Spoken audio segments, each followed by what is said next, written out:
You are listening to the Horse Radio Network, part of the Equine Network family. I'm Ashley Winch in Kansas City, Missouri. And I am Allison Renborg in Murfreesboro, Tennessee, and you are listening to the monthly Equine Affaire episode of Horses in the Morning on the Horse Radio Network for December 21st. This episode is brought to you by Equine Affaire. Good morning, Horse World. It's the third Thursday of the month. That means it's time for the Equine Affaire episode, North America's premier equine expo and equestrian gathering. Well, hi, Ashley. Good morning. I'm so excited to be here with you this morning and learn all about Equine Affaire. You know, I'm still getting into the mix of everything here at Horse Radio Network, and I saw all the pictures, I've read all the press releases, and I'm just jealous I missed the party, frankly. Well, you're just going to have to come to the party next time. I'm working it. I'm working it. So tell me, as someone who hasn't been to Equine Affaire, I understand we just had the meeting in Massachusetts, and it was the 25th Equine Affaire. Is that correct? Yes. So we have two Equine Affairs. We have had as many as 4 before, but we have the two longest running ones. We have one in Ohio every April and one in Massachusetts every November. And so this was our 25th Massachusetts event. So it was a pretty big party. It was a pretty big deal for us. I have to go ahead and explain. So next April is our 30th. And I know that's going to be like, what? That's because our Ohio event started before our Massachusetts event. So we have 2 back-to-back big milestones, 25 that just happened, and then 30th anniversary of Ohio next April. Oh, that's so exciting. Yes, it's extra work, but also extra excitement and fun. And we had all kinds of cool new stuff happening. It was just last month. Gosh, it feels like time is flying. It's like a year ago, but it was That's only what it feels like. Yes. But yeah, we had all kinds of cool stuff. It was a big celebration, and I think everybody had a ton of fun. So, and I know we had some auditors there. I don't think I got to see any of them, but I heard that you guys were there. So thank you guys for stopping by Equine Affaire. Yeah, I think I saw in our auditor group, there was a group that got together and hung out, or I think even traveled together. So, you know, I love seeing auditors in the wild. It's just so fun. Me too. I mean, I remember when Glenn and I got to record these episodes live at our Ohio event earlier this year, and the auditors would stop by, the listeners would stop by. Glenn is quite the celebrity. And so I enjoyed getting a little bit of that rub off on me. Just riding those coattails. Listen, I do it all the time. It's fine. He won't listen to this episode, right? We love you, Glenn. That's right. Oh my gosh, we're going to get t-shirts made. Yes, I love it. I think maybe we need to get that made for the next Equine Affaire in April. I would love it, and I'll just don it every morning when I do the interviews and be like, "No, you're not here for me. You're here for Glenn. He's right here." So tell me about some of your favorite parts of this most recent Equine Affaire. Maybe some highlights that you wanted to share with the folks who weren't able to make it, like me. Yeah, absolutely. And that's part of the fun of, you know, this is December. We're all thinking about Christmas, and we get to look back over the year. And so I was really thinking, what did I want to share about what happened last month? And really, it was just the excitement. You know, it wasn't that long ago that we had to cancel 2 or 3, I think 3 of our events for COVID. You know, that's still in the recent memory. And so for me, just being back there, seeing people excited about being there, seeing the hustle bustle is just still such a heartwarming moment for me. Having us all back together, you know, we're building back. That's what we're all having to do in every corner of the industry. Sure. But it was really great to see the excitement. And we actually had a boost in attendance over last year even, which was a big year for us in Massachusetts. So people are coming, and I'm so glad you guys are coming. I'm so glad you're enjoying it. it was wonderful. But I'll say that my favorite part, aside from just the whole atmosphere, is the versatile horse and rider competition. It is our, I'll share for you, Ashley, in particular, because I think the listeners have heard me harp about this. But it's this fun versatility competition that we do every Friday at each event. We've been doing it, I want to say, since 2007.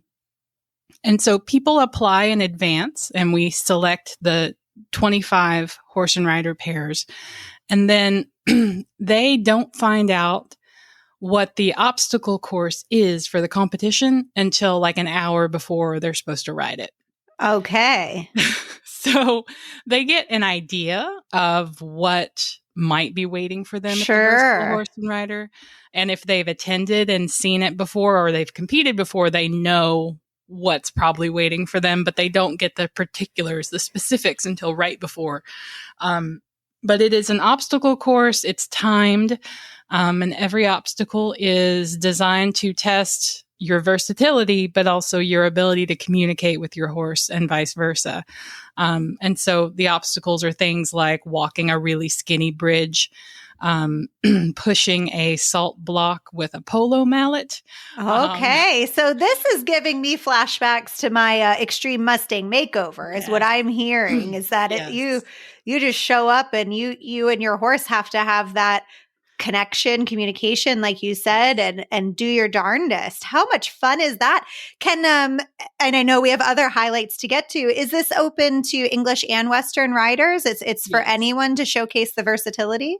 Yes. Oh, how cool. I love that. Doesn't matter what saddle you want to ride, what style you want to ride. I haven't seen anyone in an endurance saddle, but I am sure that would be an ideal saddle for that. Listeners, you heard it here first. Let's throw down. but yeah. And so this year's competition was great. We had, I think, a full house of 25 horse and riders. And also the crowd was enormous. It was the most packed I've seen the Coliseum for the competition. Just tons of people showing out. And we are actually going to interview the winner on the show today. I did a great interview with her at the event, and so I was so thrilled to be able to bring that to the show. So you'll hear from her. She actually won first and second. Wow. Yeah. So she got to ride twice on her two horses, and she had a couple of really great rides, but everyone did a wonderful job. So that was super exciting. Another first for the VHRC was that our announcer, Noah, who we've interviewed on the show recently, this was his first time emceeing the VHRC. So he wore a very shiny, glittery blazer. You could not miss him. And he was our MC for the whole event, and he just had an absolute blast. And I think the crowd really enjoyed hearing from Noah in a more improvisational way. Let's put it that way. But he's our wonderful announcer who announces the entire event. So that was the VHRC, and I loved it. That's always a highlight for me. That's so cool. I just love being able to see folks take their horses, and do things maybe outside of the norm of what we're all training in our backyards or in our show rings, and to show a real partnership, I think is just so empowering, powerful, and inspiring for all those folks in the stands, which I love hearing stands full of people. I know many events across the disciplines, are struggling to bring those numbers back up. And so kudos to you and everyone at Equine Affaire for putting on a great show and getting those butts in the seats, because that really says something. Absolutely. And I think it says something about the quality of the horses and riders and what they work so hard. When they apply, they go home and they start practicing, and they just have no idea what's being thrown at them, but they do such a phenomenal job because we have so many of them who come back and ride again and again. Yeah. And I think our audiences know that, and they know that they're going to see some really good horsemanship. And probably see some really funny happenings too. Are like, what? You want me to do what? Because there are those reactions. Let's just be honest. Of course. And speaking of, you want me to do what? We had a brand new event called the Great Equestrian Fitness Challenge, which we debuted at Equine Affaire in Massachusetts and will be bringing to Ohio next year. But this is a new competition where no horse is required. This is for equestrians who want to show off, let's see, they're a very particular set of skills, as Liam Neeson says.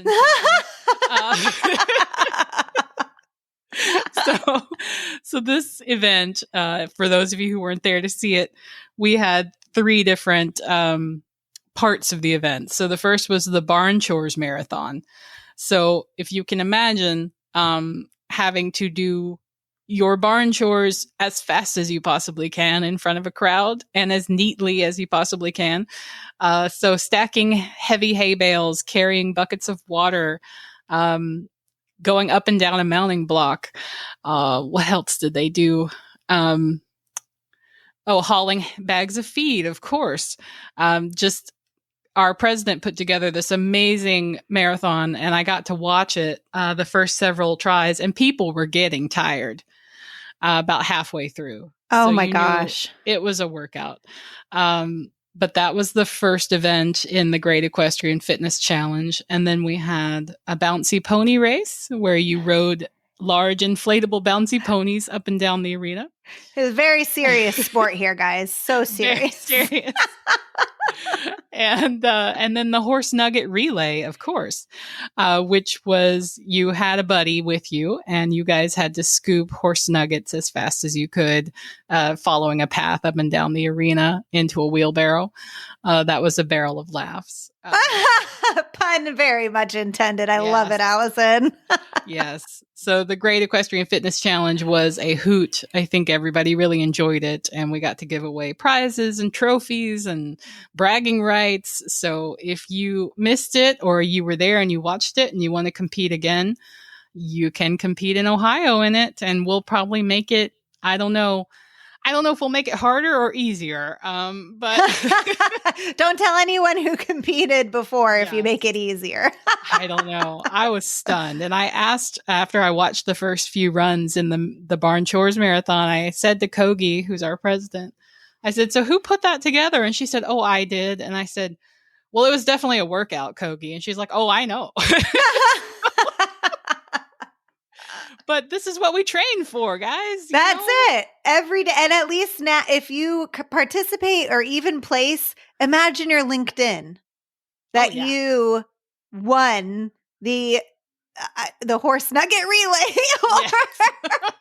I mean, It's a great resume builder for those barn jobs that you want. we love a well-rounded resume. We really do. Absolutely.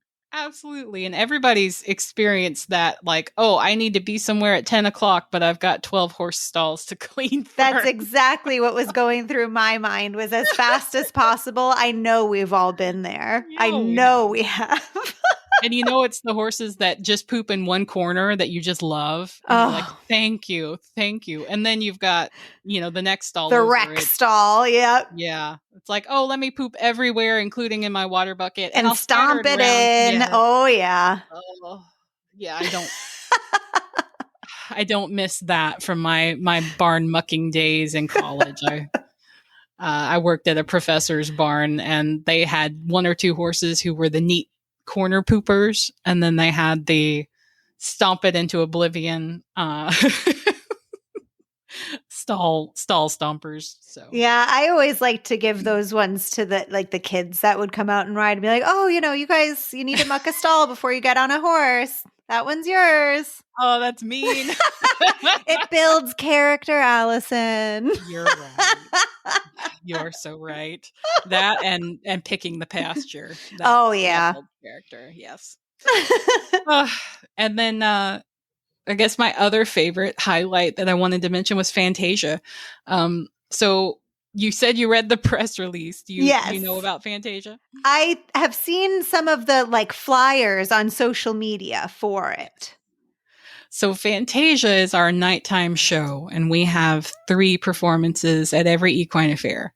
We do Thursday night, Friday night, and Saturday night. And it's really an opportunity to you spend all day learning about horses and shopping and meeting horses. And then at Fantasia, you get to see what they're capable of. So sort of that elevated horsemanship. So we usually have about 2 hours of just incredible performances, often by the clinicians or by special performers that we bring in. And so this year we had the Frisian Heritage Drill Team. Oh, come on. It's a group of young Amish women who are riding their Frisians, and they do drills, and it's just, if you love a Frisian, I mean. Who doesn't? I mean, listen, I do wish we had more diversity in Hollywood films as far as, like, I don't think Frisians need to be in every single movie and TV show. No. Like, I just have to say that. I'm with you. It's but always a Frisian. It's always a Frisian. Yes. But they're such incredible natural movers, and I love that it's young Amish women because culturally that's a whole different bag, and that's so cool.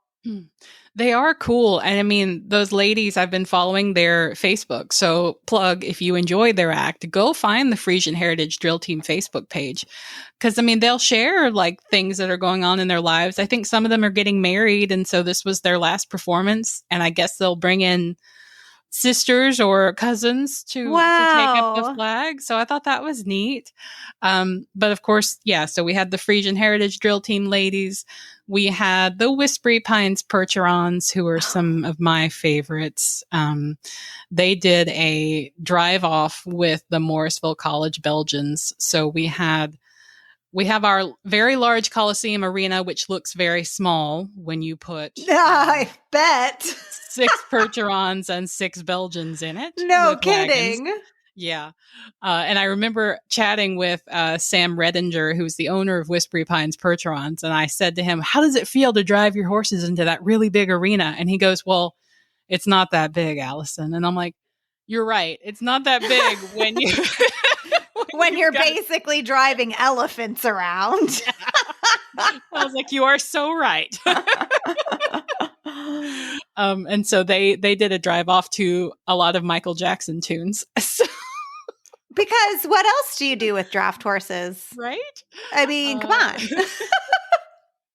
And then we had the Pegasus Riders, which listeners will remember. We interviewed one of them on the show back in October. And so we got to watch the Pegasus Riders, they're a pair of 12-year-olds who do amazing trick riding. Just, things that I never would have dreamed I could have done at 12. These girls have done it forwards, backwards, and sideways, and upside down. When you fall and you're 12, you bounce. And that's Amen. the secret. I don't bounce so much anymore. I splat. Yeah. So that I love to watch the youngins do it. God bless you all. Yes. 100%. I remember the first time I fell off and I didn't bounce. I remember standing up going, oh, this really hurts. Oh yeah. I have the same exact memory. I was, I think 26 or 27 and I'm just like, oh no. Yeah. Oh no. But yeah, and then we had the Young Guns Drill Team, which they have been in Fantasia several times before, but they are a herd of 4-H riders with their stock horses, and they did a fabulous job.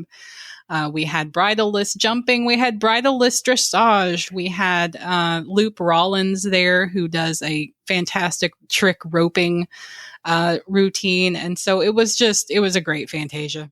So it sounds like something for everybody, no matter what the discipline, just a good old-fashioned show. Everything. Yeah. I love that. We loved it. It was awesome. And then kind of a nice segue to our first interview. We also had our first ever Best Booth Award contest. And so this was a brand new feature we wanted to introduce to encourage our trade show vendors. And so the staff went around on Thursday of the event, and we picked the 5 finalists from all of our trade show vendors and exhibitors, the best booth. And then I got the pleasure of putting it on Facebook on Thursday of the event and turning the voting over to our fans. And so our fans looked at the photos and they looked at the booths if they were there, and they voted for their favorite booth. And the winner of that was EquestriYUM Bakery. And it was actually their first time to exhibit with us. And so I knew as soon as I interviewed her and as soon as I tasted one of her treats from her bakery that I had to bring the interview to the show for you guys. So let me just, with no further ado, I'll introduce you to Katelyn Friesema. She is the owner of EquestriYUM Bakery, which is a traveling bakery housed in a restored 2-horse bumper pull trailer. She is a passionate equestrian and a self-taught baker. Her cupcake baking journey was inspired by watching the Food Network when she was just 21. And now she has her own business and enjoys making delicious treats for people, horses, and dogs. EquestriYUM Bakery won the inaugural Best Booth Award contest at Equine Affaire last month. And it was their first time exhibiting. Did I mention that? So please check out my interview with Katelyn all about EquestriYUM. I am Katelyn Friesema. I am the owner of EquestriYUM Bakery. I had actually heard from a friend who came to the PA Horse Expo about the Equine Affaire, and I heard that it was the biggest in the East Coast, and I was like, oh my gosh, I have to come. So I signed up, I think like a month before the show actually began. So it was like, I felt like I had to come, and there was a spot magically available. So I feel like it was meant to be that I came here. That's wonderful. And then how did you feel when you found out about the Best Booth Award contest, and kind of tell us that story? Mm-hmm. When I found out about the Best Award Booth contest, I thought that was awesome that they're giving an opportunity to someone to kind of work off a part of their booth as well. And that definitely helps me money-wise. So I was very intrigued. I was telling my mom we need to buy flowers. We need to get extra balloons. Normally we only do half the balloons, but I was like, we have to buy extra balloons and go all out. I was buying little trinkets at the end. But I do have a lot of the stuff that you normally see on here at weddings and stuff, because we like to dress it up extra and cute. I'm very like vintage, rustic, farmhouse themed. So I like to make it look really, really cute at weddings and parties and events anyway. So I just went like a little extra mile to try to make it extra cute. And then how did you feel when you realized you were winning, that you were in the front, and then when you found out you won? Kind of tell us about that. Right. So when I found out I won, I was a little shocked, but also I had kind of been watching the numbers go on. So I don't know. I felt very humbled, all the people that were voting for me. And of course, there's been a bunch of people that have been walking by all week telling me how cute it was. So I don't know, it just makes me feel very proud of my trailer and the work that we've done so far. We've had it for about 3 years. So just like it's all coming to fruition now. So it's very cool. Yeah. So tell us the story of EquestriYUM Bakery. How did you come up with this concept? When did you start?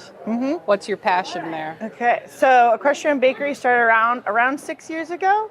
I would say the passion around it, I have horses myself. I love horses. I love the industry. I've been to plenty of horse shows or shows like this that involve horses, and I feel like there was always a need for something. So we also do food, not just cupcakes or desserts. And we are very, except for the treats, because those necessarily aren't healthy, but we all like our food is healthy based for riders who are competing on the higher level, so they don't have to eat fried, greasy food, because I know how that feels when you get on a horse and you ride around. So I was trying to make a healthy option, but also add some sweet treats in there. And it's just fun to go to shows and connect with them. I feel like I can connect really well to others that have horses, because I have horses as well. So it's easy to talk to them, ask about their horses, how their show went. And it's fun for us to watch if we're facing towards the horse show. So I just love the whole horse aspect of it. Yeah. And so what kind of run us through the gamut of all the events that you have taken your trailer and taken your bakery to? You mean like what all the... Like, do you do horse shows, weddings, Okay, got it. Okay. parties, Yes. expos? Okay. You can kind of talk about that. Yes. So we do a wide range of events with our trailer. We go to weddings, horse shows. I've been to bridal showers. I've been to horse expos like this. We've been to little wedding camps where we go and we set up as like a vendor booth for people to take pictures with. We've been all assortment things so far, and hopefully a broader range is to come as well. We try to mainly go for horse shows and like the bigger shows because it's just fun for us. But I love weddings as well. Now, do you make all the treats yourself? Yes. So I do make all the treats myself. We don't make them in the trailer, but we are commercial to make them outside the trailer. And then we make the food inside the trailer, but ranging from cookies, brownies, cupcakes, horse treats, dog treats, and then people treats as well. So yeah, we make it all ourselves. Is this your full-time job? So currently this is my full-time job. I have two part-time jobs, cleaning horse stalls and mucking on the side when it's not too busy during our busy season. But I also can't get away from the poo, I guess. So I have it on the side. And what are your goals for EquestriYUM Bakery? What are you hoping to do from here? Yes. So my goals for EquestriYUM Bakery is definitely probably to be broader, well-known in the horse industry. I'd really like that and enjoy that. Maybe eventually down the road get a storefront possibly. But for right now, we just like going out with our trailer. It's definitely flexible with my schedule. And then I can go to all the horse shows all over the place. But maybe in the future have a storefront, and that would be really awesome. Yeah. Where are you based out of? Mm-hmm. So we're based out of Lancaster, Pennsylvania, in Ephrata County, the Amish country as people know it. But again, we do travel. Obviously, we're in Massachusetts, so we travel far and wide for crazy horse events. But yeah. Yeah, and is this a actual remodeled horse trailer, or kind of tell us about your actual vehicle that you travel in? So this is a remodeled horse trailer. It's a 1989 Gore horse trailer. If you went on our website, it looks like a complete rust bucket. So we pretty much had to take it down to bare bones. It was stripped down to absolutely nothing. We had to put aluminum siding on it, the whole 9 yards. It was very bad. I probably should have got something a little less rusted. I picked her up for $900 in Delaware. We drove home with no lights, absolutely like no air in the tires, no license plate. And we just, it took a whole year to repair, but she looks restored. So we have a couple things that are original on the trailer, which would be the roof and the hubcaps. But supposedly my hubcaps are vintage, so I think that's pretty cool. So yeah, she's got some story behind her. Yeah. Everyone who works in the bakery mainly consists of me. It's usually just me. I do have a helper on the side. I have some roommates that help. That live at my house, and then I also have a great mom who helps me on the side and coming to the events. I think she loves going to the horsey things as well, so she likes traveling along. But we're just a very small business right now since we just have our trailer, so hopefully a broader range soon. So if you want to learn more about us, you can go to our website, which right now we did just go through a name change, but you can go to www.katiecakesco.com. Or you can go to all of our socials, Instagram, Facebook. We do have a TikTok as well. That's fun. We go live on there. We make stuff. That's EquestriYUM on there.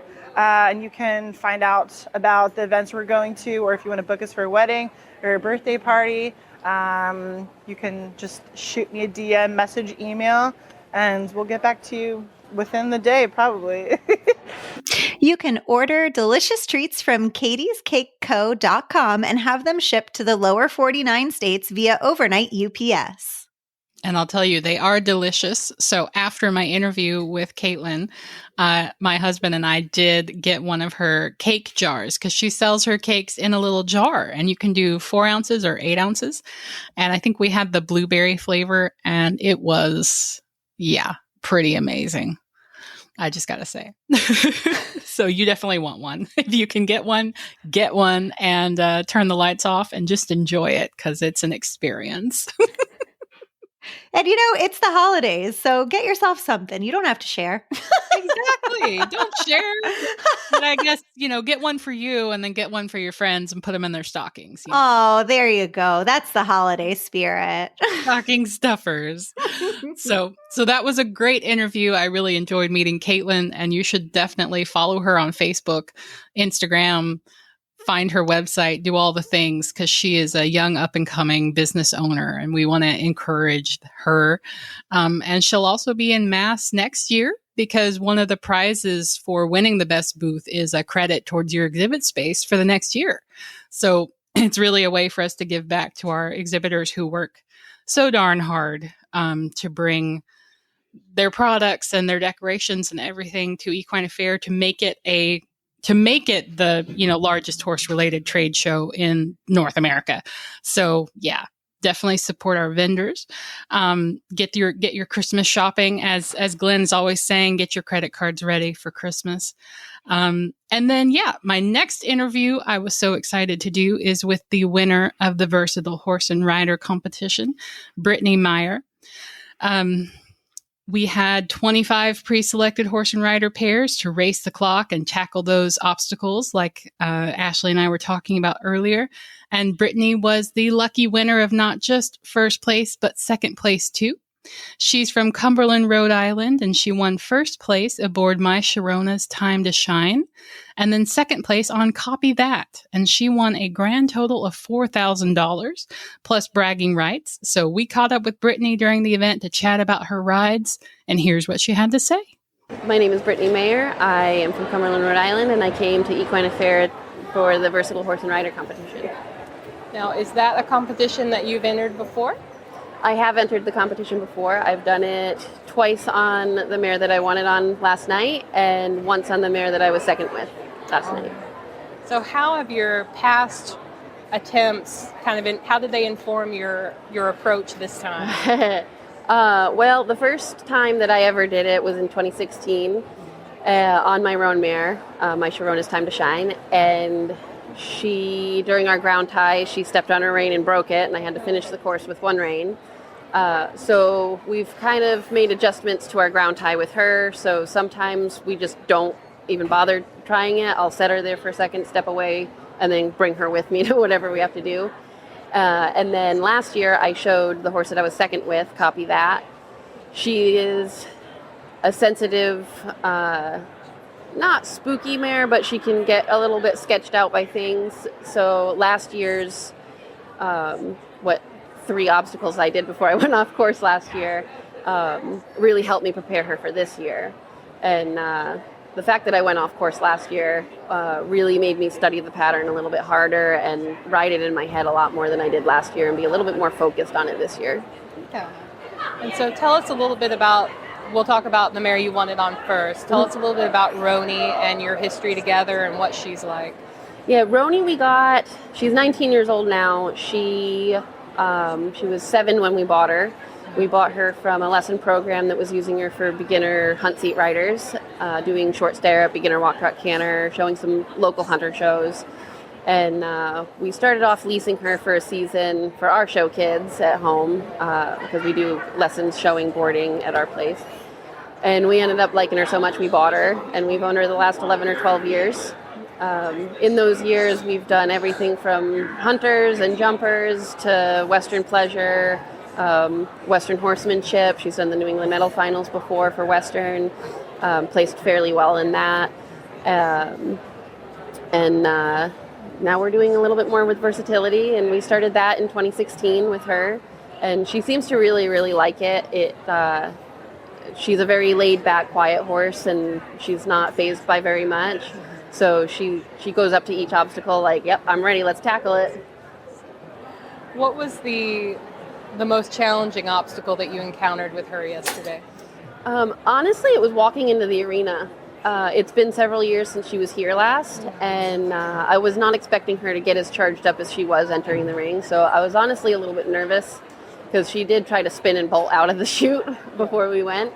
So I just kept her busy. I didn't force her to stand still or anything because I knew that was just going to frustrate her. So in the start box, I just moved her around a little bit to keep her brain working, keep her mind busy off of the crowd and everything that was going on there. So I think the hardest part for her was just entering the arena and getting her brain working again the way that I know that it's supposed to work. Yeah. And it was a pretty big crowd yesterday. Yes, it was a big crowd yesterday. So what was the obstacle that you were the most nervous about when you learned about the course?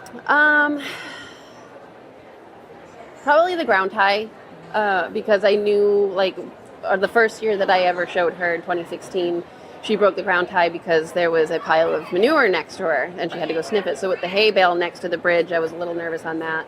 So that's why I kind of chose to forego doing the full ground tie with her, and especially with how nervous she was, I wasn't going to leave her alone for that. Yeah. How did you feel after your ride, after you had completed it with her, before you knew the results? How did you feel it went? I felt amazing after that ride. She did everything that I asked her to. We have the same pool at home that we had to do on the course last night, and exactly what she did last night. If she's going to mess it up, she does that. She just blows right forward through it, forgets how to move her hind end over, and that's what happened last night. Yeah. Was there a particular obstacle that you were just like, yes, we totally aced that, you did a fabulous job? Oh, those lope overs. I was super thrilled about the lope overs.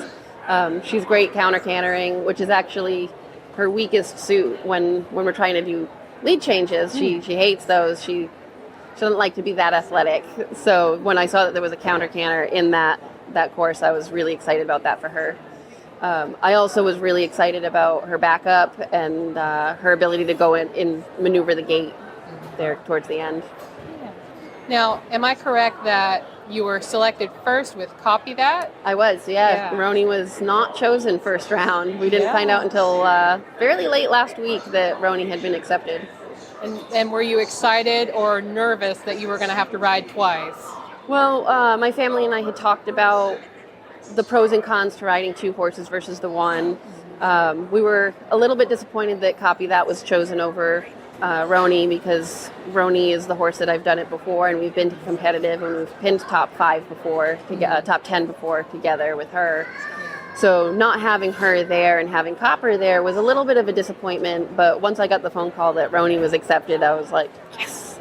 I was excited, because she's the one that I was really hoping to actually compete with, and Copper was more of a let's get through the course and further her training. So let's talk a little bit about Copper. Tell me about this horse and your relationship with this one and how you prepared her for the course. Yeah, so Copper, I've known for 4 years now, I think. I've only owned her for a year and a half.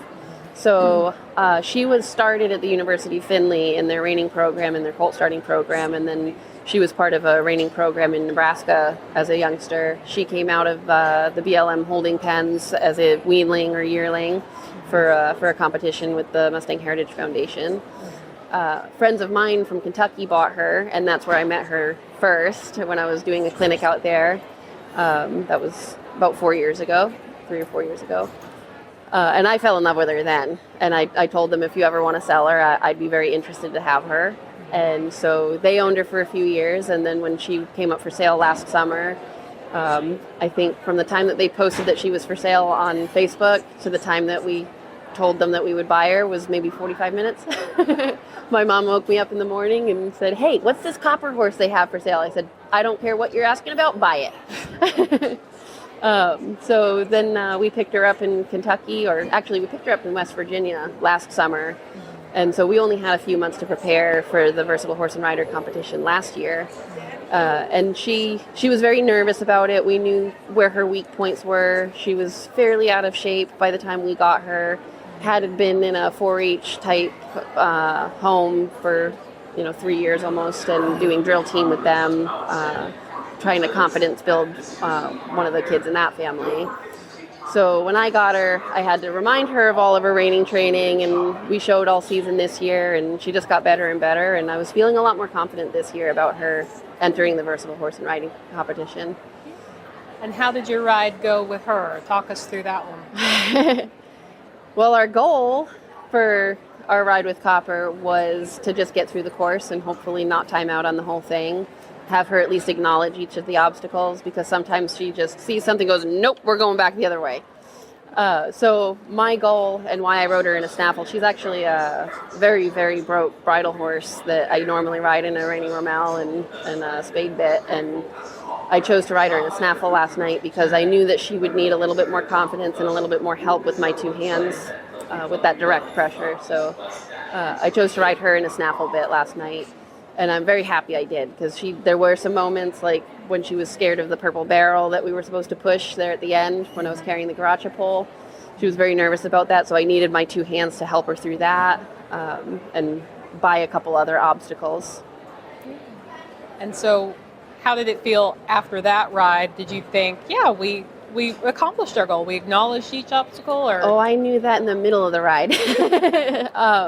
It's so loud and electric in that arena, so you really can't, there's so much noise you can't actually hear anything, and your horse can't hear anything either. So I was like screaming at her, yelling at her what a good girl she was and how amazing she was. And just the fact when she went through the pool as well as she did, I was like, that's all I could ask for. So everything after that was a gift from her. I was over the moon when we stopped on that ground tie. I knew we weren't ground tying that one. She launches herself when you're 10 feet away and bolts to the other side of the arena. So we went in planning to not do the ground tie with her, especially. But when I got off to do that ground tie, like all of the obstacles after that were her easiest things, I thought. So we were kind of home free at that point, and I was just thrilled. I just had a good time with her the rest of the course. And then how did it feel when you realized you won first and second? I mean... Well, I didn't know which horse had won when they announced that I was first and second. It wasn't really registering at the time. I was just thrilled that both of my girls got recognition like that from such an amazing judge as we had last night. So when I actually walked both of my mares up, I was sitting on Roni, and I had Copper ponied in the other hand, and I actually thought Copper might have won it. But then when Kogi put the blue ribbon around Roni's neck, I gotta be honest, I was a little teary-eyed. I was very proud of her for that. She's earned it. She's worked extremely hard for me over the years. She's come a long way from what we started with. She was a pretty nasty mare when we first got her, little incorrigible, and it's been a fight to get her to be as amazing as she is now, and I was just so proud that she was able to get that win last night. How'd you celebrate? Well, we were invited to be presented at Fantasia last night, so that was very exciting. Roni, I think, had a good time with it. She got to dance her way into the arena and run a lap. She was very excited about that, which is surprising because I took her away from her dinner, and she's very food motivated. But I think she had a really fun time, and then went home and went to bed. Sounds like a good celebration to me. Watched the videos back a few thousand times, each mare, and just talked about how proud of the girls we were. And what are your plans going forward for these two girls? I have no idea, honestly. We'll get home, and Roni will go back to her archery lessons. We do mounted archery at our place, and she's very gifted with that, from the beginners all the way to our most advanced riders. So she's going to go back and do beginner lessons and teach people and do her archery thing. And then we'll see. We might be back next year. Who knows? And Copper will just keep her training going and just get her better and better. And I'm sure she'll be back next year. Well, I know that I missed Equine Affaire last month, but I have full-blown FOMO now, and I'm going to be calling me and Glenn's boss, Marla, once we hang up to make sure that I can come to the next one in Columbus. Tell me what we have in store and the plans for the next Equine Affaire. Absolutely. So yes, Equine Affaire in Massachusetts is over for the year, but we are already hard at work gearing up for Equine Affaire in Ohio here at the office. Equine Affaire will return to the Ohio Expo Center in Columbus, Ohio on April 11th through the 14th, 2024. Just in time to celebrate the 30th anniversary of our Ohio event. So insert your air horns here. Our headliners will include Mike Major, Pat Pirelli, Steve Lantfit, Chelsea Canedy, and this just in, literally off the presses today, Ken McNabb. So plus, we'll have discipline-specific clinicians like Mark Bolender, who does Mountain Trail, Daniel Stewart, Cynthia Hankins for Hunter Jumpers, Stacy Gier for driving, and lots more to be announced in the coming months. Tickets are on sale now, and they make great stocking stuffers for the horse lovers in your life, so get yours at equineaffaire.com today.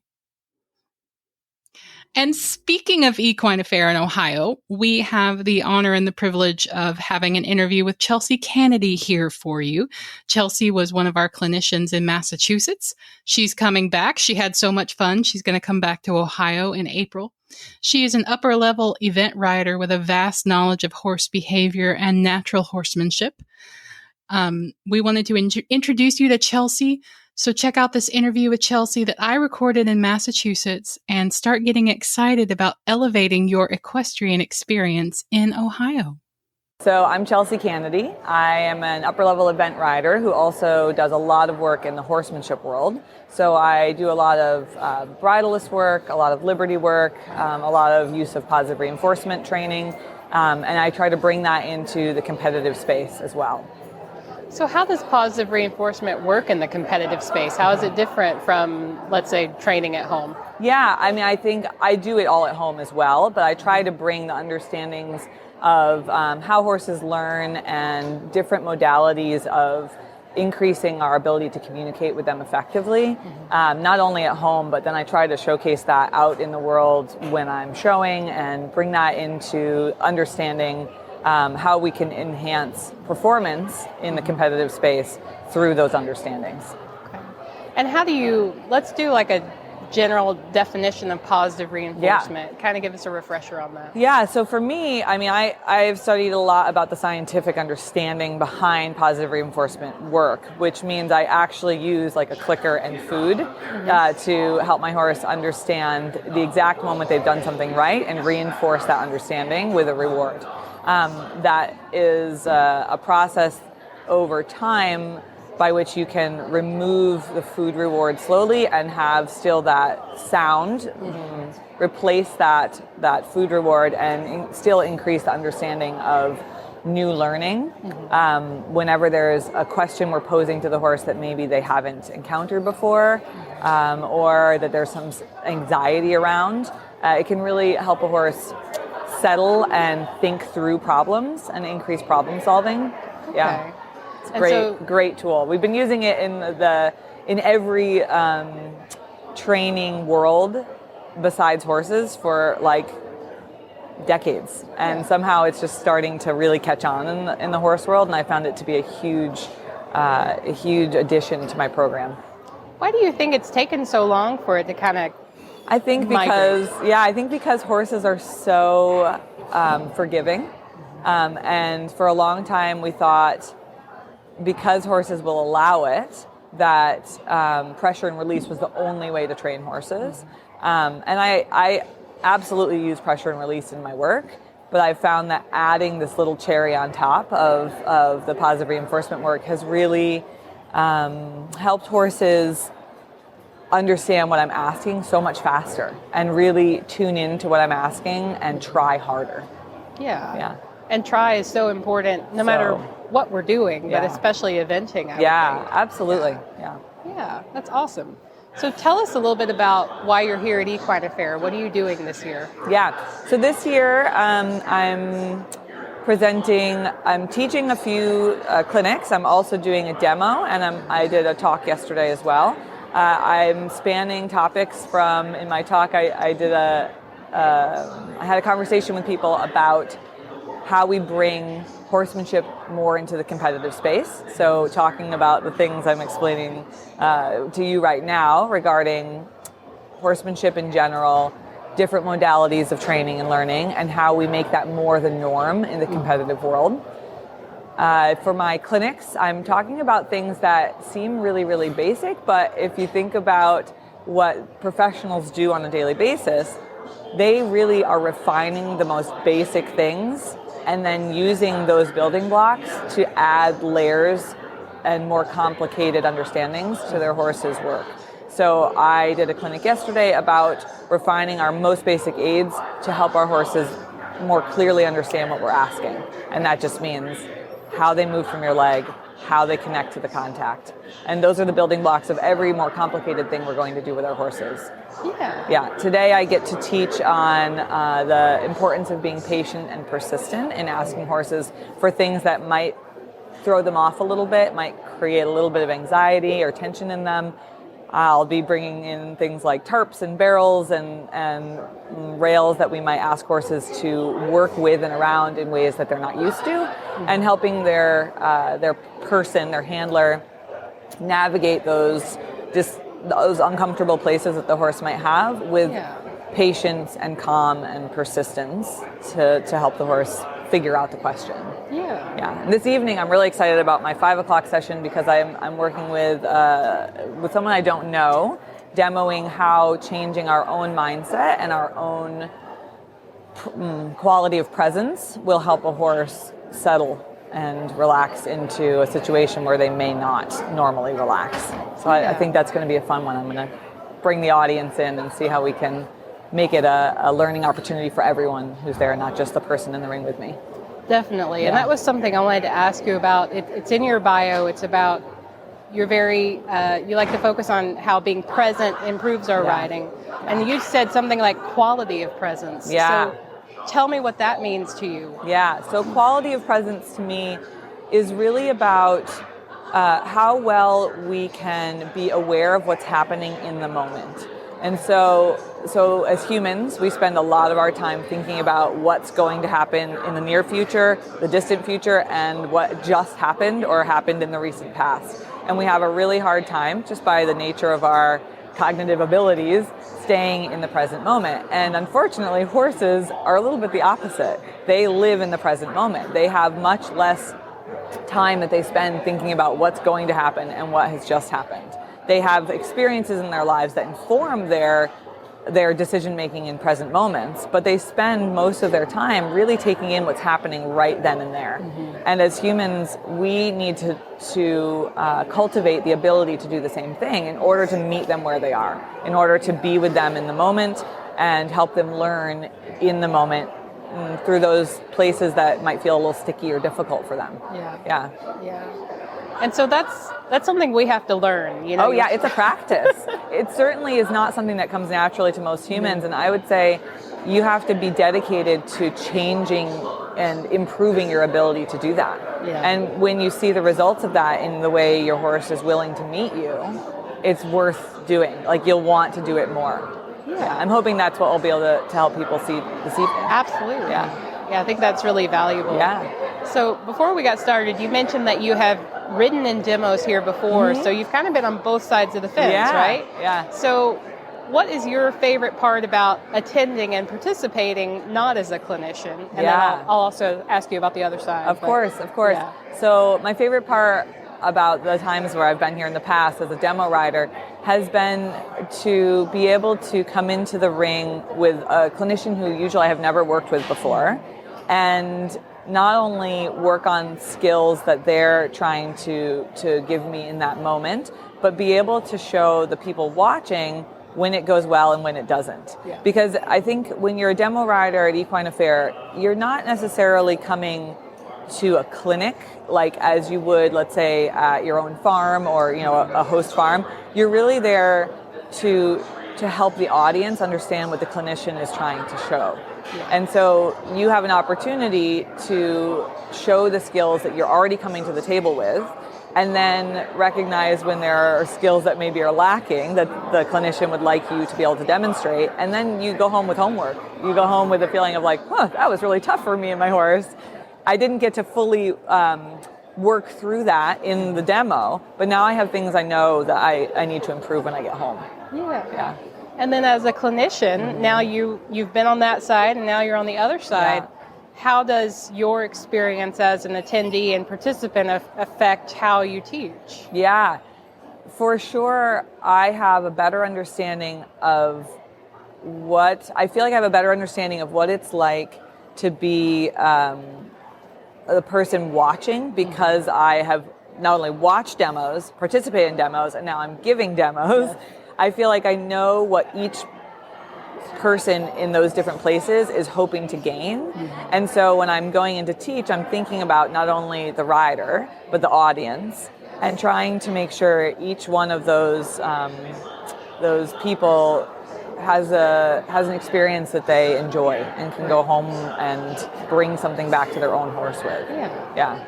It's tricky to do all those things. It is. Yeah, I definitely found that was an interesting position to be in terms of trying to make sure everybody gets something from it. Yes. Yeah. It's a challenging line to walk. 100%. Yeah. And fingers crossed that I was able to do that yesterday, and I'll be able to do it today. I'm sure. What do you think the value is of a place like Equine Affaire, where people can come from all different levels and learn from people like you or anyone else? Yeah. I think the greatest value I've found of Equine Affaire is not only the mixture of levels, but the mixture of disciplines.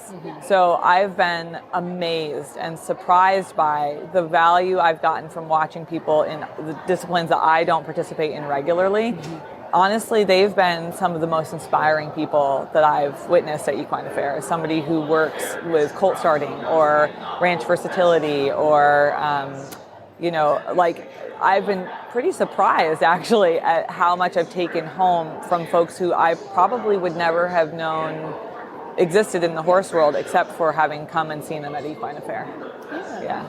And then outside the demo ring or the clinic ring, what do you like to do when you come here, when you get to just be you? Well, of course, I like shopping here. I always find some really good deals, which is wonderful. I love walking through the breed pavilion and through the little sales barn there, and just kind of seeing, the horses that are here. And I really love seeing the variety of horses that are here, the variety of breeds that are here. Yeah. Sometimes I see breeds that I've literally never seen in person before, and that's really fun. Yeah. I think I would love to challenge people to, when they come to Equine Affaire, don't just look for the clinicians that you recognize the names of. Read the topics and just go check out something that maybe you didn't expect that you would enjoy so much. Like, read a topic, even if it's not in a discipline you normally gravitate towards. Check out the topic and go watch and see if you can glean some information that at least poses a little question in your mind and makes you think, like, what should I do with that? Should I research that more? Do I want to dive down that rabbit hole? And try to gain some information that maybe you didn't think you came here to seek. Well, that's our show today, folks. You can learn more about riding at Equine Affaire at our website, equineaffaire.com, or by following our Facebook page at Equine Affaire, or check out our YouTube channel. We have videos, and we'll be uploading more videos there. That handle is at Equine Affaire. Allison, thank you so much for allowing me to hang out with you today while Glenn is still on the mend. You can follow Horses in the Morning on Facebook. Just search for us, Horses in the Morning. Have a great day, folks. Go ride your horse.